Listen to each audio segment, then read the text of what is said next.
Welcome back, Contractor Fight TV. If you're returning, because I welcome you back. If you're a first timer here, welcome for the first time.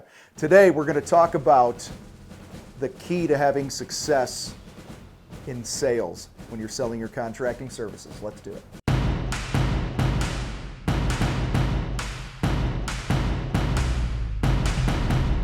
Far too many damn times we put importance on things that really don't matter to our prospect. What I mean by that is we've spent time creating fancy brochures and writing up all this beautiful copy on our website, and we go out and we have this tap dance of a sales process where we're like, hey, we're really awesome and we don't use subcontractors, or we do use subcontractors. We have this many years of experience. We never leave a mess, and we do this and we do this and we do this and we do really nice work. Okay? All these things that come out of our mouth might be important. Might be important. But one of the biggest mistakes that home improvement contractors make when they sell is they think these things actually matter to the prospect more than they do. And what I mean by that is this. In our sales academy, guys, the first thing that we teach is you have to understand the motive of your client, of your prospect.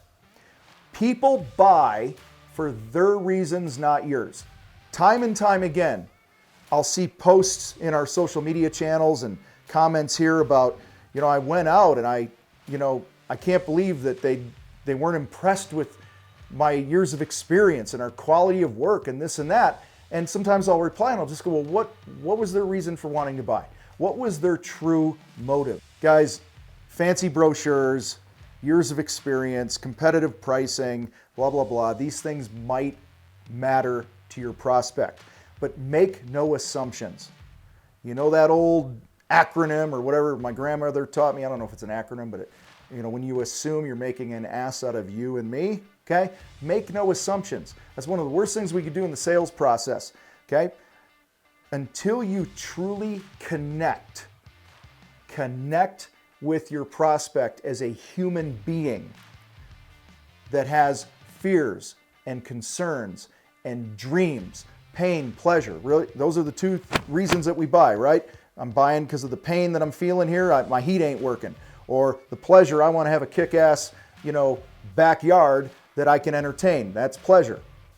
Okay? Until you connect with them as a person, you're going to be fighting a tougher battle in the sales process. Okay? Remember, I've said this 1,000 times, probably in this video already. People buy for their reasons, not ours. Understand them first and selling becomes easier. So I want to give you a word track here. One of the best word tracks I've found through the years to really understand somebody's motive for buying is going to look like this. Okay? Let's say I'm a kitchen remodeler. Remodel kitchens, bathrooms, whatever. And Noel behind the camera is my client. And I'm on the phone, I'm standing there with him, however you're shaking this whole thing up. I'm going to say at some point, hey Noel, listen, I super appreciate you having me out here to talk about your project or blah, blah, blah. I know you have a lot of choices, and it looks like you're going to end up going forward with this project with someone at some point. Am I correct in saying that? And they're going to go, yeah, we're definitely doing the job. I'm going to say, okay, that's what I figured. So I just really want to understand what's important to you. And so let's pretend. See, I'm putting them into a future state. Let's pretend, they're visualizing. Pretend that you're looking at the finished kitchen and you're standing at the new island that you have there, and you're writing the final check to whoever you decided to have do the project for you. What would need to happen in order for you to feel this was the greatest experience you've ever had with a contractor? And then shut your mouth.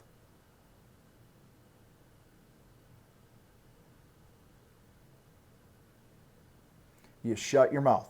You might have been talking about your experience. You might have been talking about all these other things if you're, throwing all that up on them.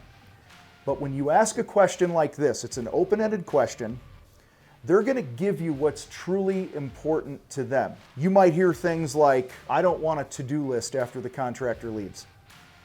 And I'm going to mirror that. I'm going to say, to-do list? And I'm going to ask it a question like that. And they're going to say, yeah, it seems like every time that we have a contractor in here, They come in, they do nice work, and it's great, but then I got a week of freaking cleaning up after them or whatever it might be. In fact, in my life, we had some, what did I have done? It was, I had a plumber had to come in and do something with a drain or piping and stuff in my basement, my old home. And they cut the basement floor, and I spent, I don't know, a week and a half cleaning up the dust, okay, from them cutting the concrete. And I had left plastic for them. I had left tape for them. I'm like, it's really important to me that you guys, you know, don't leave a mess. And, you know, and I walk down there and they're cutting the concrete and it's shooting dust into the toy closet that we had at the time for my little kids when they were younger. And I had to take all the Legos out and clean all the, I mean, guys, it was a pain in the ass. So if the next contractor came in, if he would have asked me, hey, what would make this the best experience? You don't think for a minute I'm going to go back to that last shitty experience I had with that plumber? I'm going to bring that up and I go, you know, listen, and a good contractor who asks good open-ended questions, who understands their motive, who's not going to just, you know, tell them how great they are and we're not going to leave a mess. I'm going to dig into that a little more and truly understand. And this is what connection, this is one simple example of what connection looks like. When I'm talking about success in sales is about connecting with them. It's not all about the things that you think are important. So guys, the point here today, take the time in your sales process to truly understand their motives for buying. Sometimes it's speed, sometimes it is price. And you know what? Just because it might be price doesn't mean they're a lowball customer. It just might mean we got to sell this house and we got to get out of here quick, you know, because we're being transferred or whatever. There's shit going on in their life. Doesn't mean they're cheap. It just means they're not willing to pay for the big high-end thing that you might think is super important right now. Okay? I could give example of situations like that where they ended up being a good client for us because we understood their motive, even though we weren't doing the big high-end job. One example would be during the recession of 2008. We were painting some bank-owned properties that needed to be flipped. They just wanted to freshen those things up. So it was easy for us to go in there, do, you know, some little patching, throw a coat of paint on there. We got money, hit our margins. They weren't paying some big Taj Mahal high-end paint job, and everybody was happy. But it all starts with understanding their motive.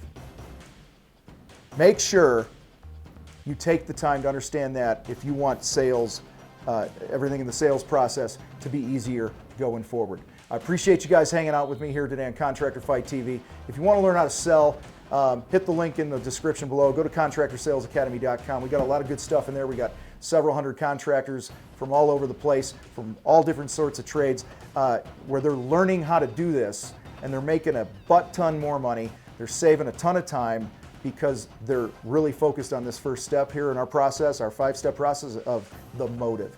You guys rock. I got to roll. And I won't do that again. We'll see you.